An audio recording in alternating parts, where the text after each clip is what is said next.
Where is the Prime Minister? Where is the Prime Minister? Can you tell me? Anybody know? Is he on holiday somewhere or whatever? Not saying nothing much at all. Yes, Johnson in snow. Oh, he's in the snow. No show, so no, sorry, no Johnson, no show. Right. Hmm.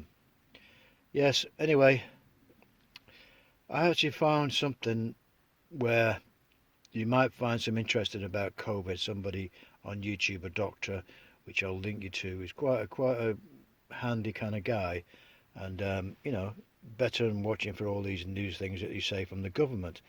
He's quite good, so I will link you to this guy on YouTube, a doctor. I'm just trying to think of his name's Campbell. I'll find out when I get to sort of do the video. But yeah, where's the PM? Good. He's probably up to no good, having a party somewhere or doing something wherever they do. So I'll leave that link to the this guy who will get all my reports about this COVID situation from him. I don't wait for these things that are announced on the TV or whatever. I just get it from these people on YouTube.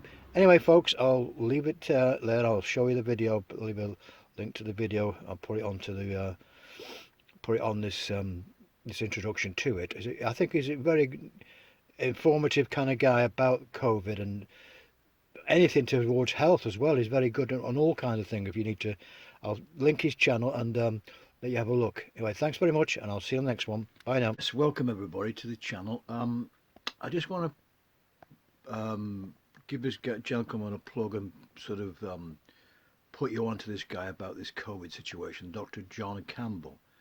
I think it's a really great channel and tells you a lot of facts and stuff and about health problems and everything. I thought, well, it might be some use to somebody who wants to know a bit more and daily updates. And he's a very, very good gentleman, and I'd like to thank him for all his information he does and what he does.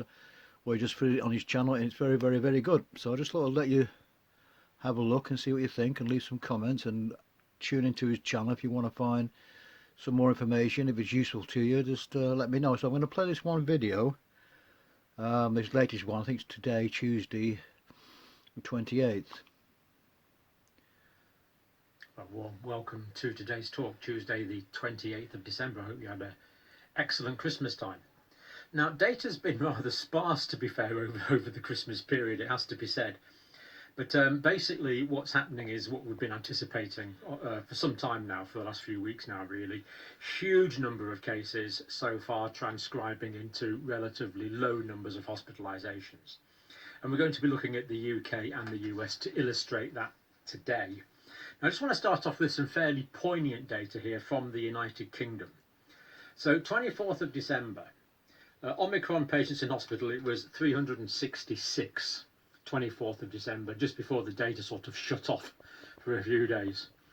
Omicron total deaths then amounted to 29 people who'd been diagnosed with Omicron within 28 days of diagnosis. Data from yesterday, the 27th, Omicron hospital patients has gone up to 407. Now, this is in a context of, we'll look at the precise figure later, but about 8,200 people in hospital. So those diagnosed with Omicron in hospital so far, 407 yesterday, 24th of December, 4 days ago now, 366. So it's gone from 366 up to 407, and the deaths unfortunately have increased from 29 up to 39, but we don't know if these people had significant comorbidities or not.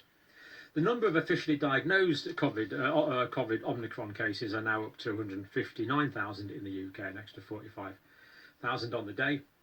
But we do actually know, as I'm about to demonstrate here, that they're all Omicron now, essentially. So this is the graph for the UK as of yesterday. So the purple, of course, is the Omicron. The green is the Delta. And as we see now, the, what is that figure? 90%. So we're now 90% Omicron in the UK as of yesterday's data, which of course will be a day or so out of date. And the other thing that we do like to notice on this graph is that the So the length of that bar there, that is the number of cases of Delta. And we can definitely see that the numbers of cases of Delta are going down. That one is definitely smaller than that one, which is smaller than that one. So the number of cases of Delta are reducing as the number of Omicron cases increases. In other words, as we'd hoped, and basically as we'd expected actually, the Omicron is displacing the Delta. This is remarkably good news. This is what we'd hoped for. So another data point here is new confirmed cases per million people. So these are the new cases. Japan, we're doing an interview with a Japanese informed person shortly, so, because we really don't know what's going on, but Japan still essentially zero. Australia, as we've seen, increasing markedly. People are now travelling more between the states. I think Western Australia is pretty well shut off, but we're going to see a massive Omicron surge in Australia, as indeed we are. We've started to see it already. Canada, Omicron surge likewise. United States, clear Omicron surge in the United States. And the United Kingdom and Ireland. This deflection in the data here is due to Christmas not reporting. It's not a genuine thing. So United Kingdom and Ireland leading the way in terms of new cases per million people. But when we look at the number of people in hospital, Canada again faulting the data there. Ireland up slightly. The United Kingdom, no two ways about it, it is up slightly. It's up somewhat, but not a huge amount in the UK. United States hospitalisations have remained relatively high for some time now, but I still believe a lot of this is not Omicron related. I think there's quite a big Delta hangover in the States, although we don't have a definitive split on that. Deaths, the United States has remained fairly high, unfortunately, over a long period of time now. Ireland, they're much lower. United Kingdom deaths are lower, very slight increase there, but I don't think we've seen any evidence that that's Omicron related at the moment. Canada, Australia, Japan, much lower. So just a bit of orientation data there, really quite interesting. Now I want to look at patients in hospital, because this is the critical point. This is the critical point here. Actually, we'll just look at the COVID symptom tracker data just to show how pronounced this is. These are people remote reporting symptomatic infections. So basically, nearly 2 million people reporting symptomatic COVID infections in the UK, extrapolated to the whole population. That works out at 188,000 new cases in a 24-hour period. It's just huge. And we can see the numbers there. This is the prevalence. So we're up to, is that 200,000? It's just a tad under 200,000, isn't it? That is the Omicron surge. And this is what we're seeing, to be quite honest, as we anticipated, around the world. But anyway, hospital data from the UK, all the references there, all the references are in the description. Do check them out. The hospital data. Now, this is for the UK as a whole. So we do see a slight increase, and I think we have to say it is a slight increase in the UK. This is just a slight increase, these daily in cases here, slight increase in overall hospitalisations in the UK. And as we said before, that relates to 8,240 people currently in hospital. That's yesterday's data. But of course, as far as we know, remember, of those, 407 are Omicron.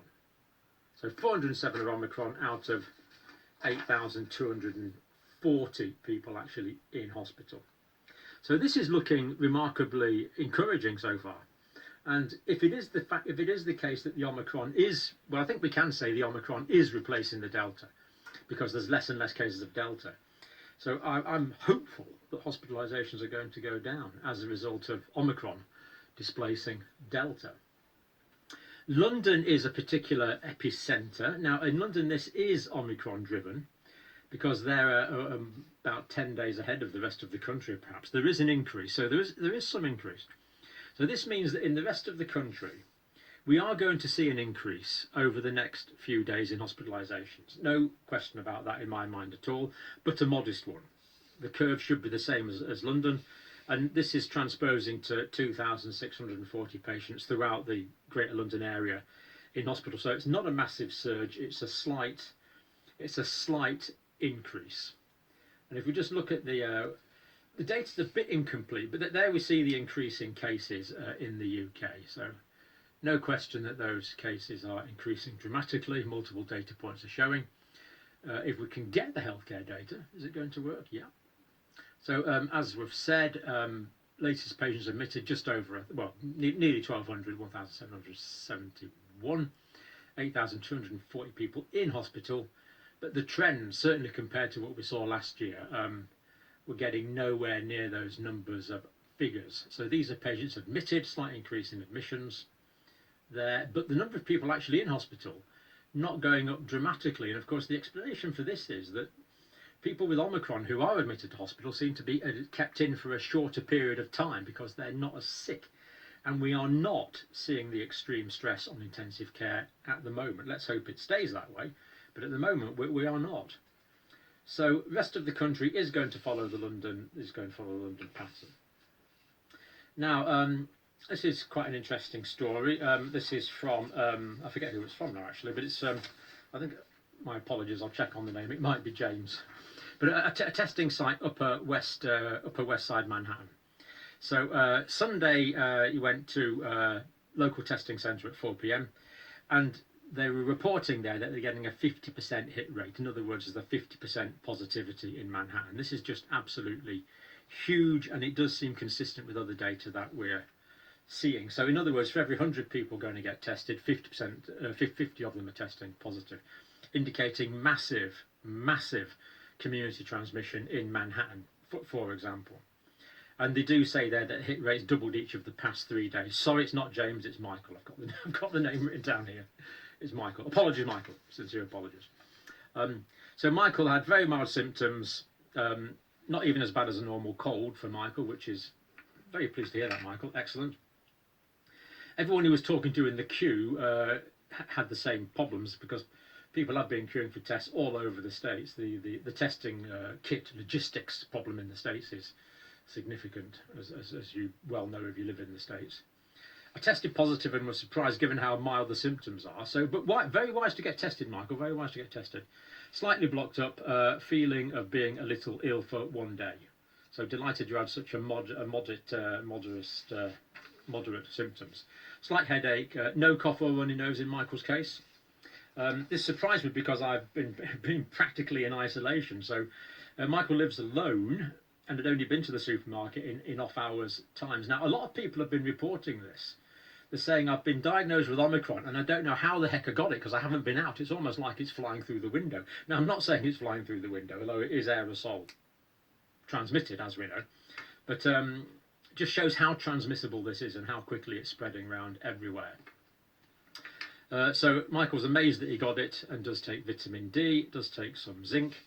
And who knows, this may explain the mild symptoms. Indeed, who knows? But I'm glad to see you're taking vitamin D and a small amount of zinc, at least for a small amount of time. So that's the UK data there. Let's move on to some CDC data now. And again, well, it just speaks for itself, this huge surge in cases. And remember, this is in the United States, these are officially diagnosed cases. It's nothing to, well, this is a very small subset. So there you are, folks. That's the Dr. Campbell, John Campbell, goes through it with some quite detail about facts and everything else. So I strongly recommend his channel. You can watch it daily or up to every day. He does do very daily basis with all the facts and figures and stuff like that, and some health tips about zinc and vitamin D to keep you healthy and stuff. And I really appreciate the guy, and that's why I'm giving him a plug here. And I want to pass it on to anybody else who has not found him on YouTube, because it's obviously it's on YouTube. It's not on the BBC television. It's on YouTube. So that's the thing. A great thing about YouTube, you can find things out, pass it on to other people, share it, and that's the great thing about it. So I hope it's been useful to somebody. If it is, leave a comment or whatever. If it's been useful, I'm doing something useful to somebody, and that's the main thing on my channel. So Anyway, I'm going to leave it there, folks, and I will see you on the next one. Bye now.